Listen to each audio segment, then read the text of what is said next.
بسم اللہ الرحمن الرحیم۔ السلام علیکم پیارے بچوں، کیسے ہیں آپ؟ یقیناً ٹھیک ہوں گے، تندرست ہوں گے۔ پیارے بچوں، جیسا کہ آپ جانتے ہیں ہم پڑھ رہے ہیں اپنی اردو چوتھی جماعت کے لیے، اور اس میں ہم نے اپنے تیسرے سبق کا آغاز کر رکھا ہے جو درسی کتاب کا تیسرا سبق ہے، اور اس کا عنوان ہے عظیم ترین معلم۔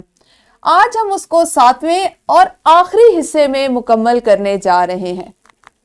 آج کے سبق میں شامل حاصلات تعلم کچھ اس طرح سے ہیں: اردو میں اشعار اور نظمیں لے سے سنا سکیں، اور اپنے ماحول سے متعلق کسی موضوع پر 2 منٹ کی تقریر کر سکیں۔ آپ پہلے سے تقریر کرنے کے اصول، اس کے انداز اور اس کا جذبہ، اس کے بارے میں سیکھ چکے ہیں۔ مزید ہم اپنے اسباق میں اس کی مشق کرتے رہیں گے تاکہ آپ کو تقریر کرنے کا انداز اور تقریر کرنے کا جو ایک فن ہے اس میں مہارت حاصل ہو۔ پیارے بچوں، ہمارے آج کے سبق کا اسلامی نقطہ نظر کچھ اس طرح سے ہے: اے میرے رب، مجھے علم و دانش عطا فرما اور نیکوکاروں میں شامل کر۔ سورۃ الشعراء میں ہے، یہ ایک دعا ہے کہ اللہ تعالیٰ سے کہ اے میرے رب، مجھے علم و دانش، اب علم و دانش یعنی علم اور عقل عطا فرما، اور مجھے نیک بندوں میں، نیکوکاروں میں شامل فرما۔ ہمیں ہمیشہ اللہ تعالیٰ سے دعا کرنی چاہیے کہ اگر وہ ہمیں علم دے تو وہ علم نافع علم ہو، نفع بخش ہو، ہمارے لیے بھی اور ہم سے منسلک دوسرے لوگوں کے لیے، دنیا کے لیے بھی۔ ایسا علم جو شر کی طرف، جو برائی کی طرف، کسی نقصان کی طرف لے جائے، اس سے پناہ مانگتے رہنا چاہیے۔ اللہ تعالیٰ سے ہمیشہ نافع علم کی، نفع بخش علم کی دعا مانگنی چاہیے۔ پیارے بچوں، پہلے ہم کریں گے دہرائی۔ دہرائی کے لیے چند الفاظ ہیں، جیسے تالا، لڑکا، کتاب، بچہ، کرسی اور الماری۔ آپ نے ان الفاظ کی جمع بتانی ہے، اور ہو سکتا ہے آپ کی معلمہ آپ سے کچھ الفاظ جو جمع میں ہوں وہ پوچھیں، اور آپ نے ان کے واحد بتانے ہیں۔ اس سرگرمی کو جو دہرائی کے لیے آپ کریں گے، کرنے کے لیے ویڈیو کو یہیں پہ روکیے اور پہلے دہرائی کیجیے۔ جی، تو یقیناً آپ لوگوں نے دہرائی کر لی ہوگی۔ ہم نے آج سیکھنا ہے، یا ہم جس اپنے حاصل تعلم کی آج دہرائی کر رہے ہیں، دوبارہ اس کی مشق کرنے جا رہے ہیں، وہ ہے تقریر کرنا۔ پیارے بچوں، آپ کو پتہ ہے کہ کسی بھی موضوع پر تقریر کرنے سے پہلے ہمیں اس کے بارے میں زیادہ سے زیادہ معلومات اکٹھی کر لینی چاہیے۔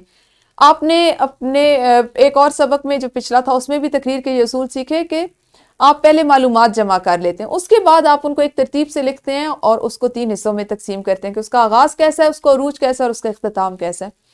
آپ کو آواز کے اتار اور چڑھاؤ کا خاص خیال رکھنا چاہیے۔ مجھے یقین ہے کہ پچھلے سبق میں جب آپ کو تقریری مقابلے کے لیے کہا گیا یا ایک تقریر تیار کرنے کے لیے کہا گیا تو اس میں آپ نے تمام بچوں نے ضرور حصہ لیا ہوگا۔ اس سے آپ کو اندازہ ہو گیا ہوگا کہ آواز کے اتار اور چڑھاؤ سے کیا مراد ہے۔ لے کے ساتھ پڑھنے کے لیے آواز پر قابو ہونا بہت ضروری ہے، یعنی اگر آپ تقریر کے دوران میں کوئی شعر یا کوئی نظم پڑھ رہے ہیں تو آپ کو اس کی درست لے اور آہنگ کا خیال ہونا چاہیے، آپ کو اپنی آواز اور اس میں ٹھہراؤ کا اندازہ ہونا چاہیے۔ مسلسل مشق سے ہی آپ لے کے ساتھ پڑھنے کے قابل ہو سکتے ہیں۔ سرگرمی اب آپ کے پاس، اساتذہ کرام طلبہ کی حوصلہ افزائی کریں اور ہر بچے کو لے سے پڑھنے کی ترغیب دیں۔ اب لے سے پڑھنے کے لیے آپ اس وقت کوئی ایک نظم لے سکتے ہیں، نظم کا انتخاب کر سکتے ہیں، نعت کا انتخاب کر سکتے ہیں۔ آپ اپنی معلمہ کو اس کو لے سے سنائیں، اور آپ مختلف موضوعات پر آپ کے معلم یا آپ کی معلمہ آپ کو چھوٹی چھوٹی تقاریر کروائیں گے۔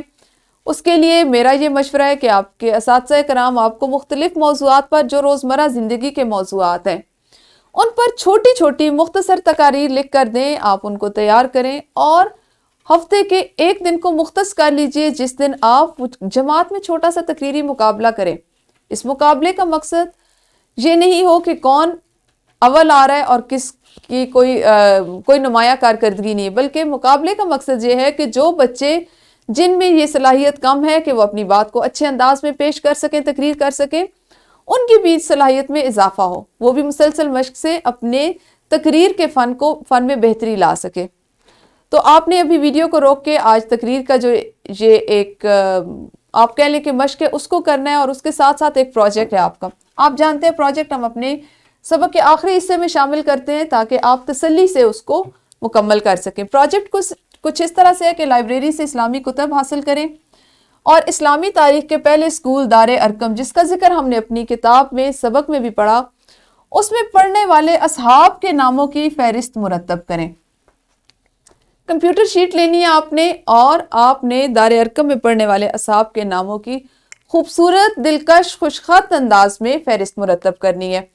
یہ تھا ہمارا سبق عظیم ترین معلم، جس کو ہم نے 7 حصوں میں مکمل کیا اور اس میں آپ نے بہت سی نئی چیزیں سیکھی۔ پیارے بچوں، کل ملیں گے اپنے اگلے سبق کے ساتھ، اس وقت تک اپنا خیال رکھیے۔ اللہ حافظ، شکریہ۔